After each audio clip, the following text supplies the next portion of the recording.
At ngayon nga po, isa na namang matinding dagok ang tumama sa ating bayan matapos yanigin ng 7.8 magnitude na lindol ang maraming bahagi ng Mindanao na nagdulot po ng pangamba at panganib sa libu-libong pamilyang Pilipino.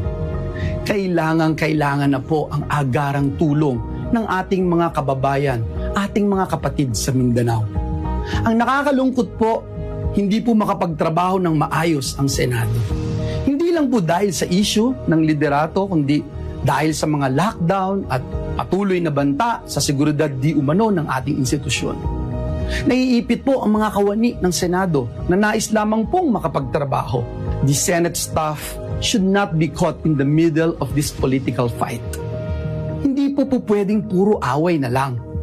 Bilang mga lingkod bayan, prioridad po natin. Dapat ang siguruhin na patuloy na nagtatrabaho ang bawat isa sa atin, lalo na ang Senado, para po sa ating mga kababayan.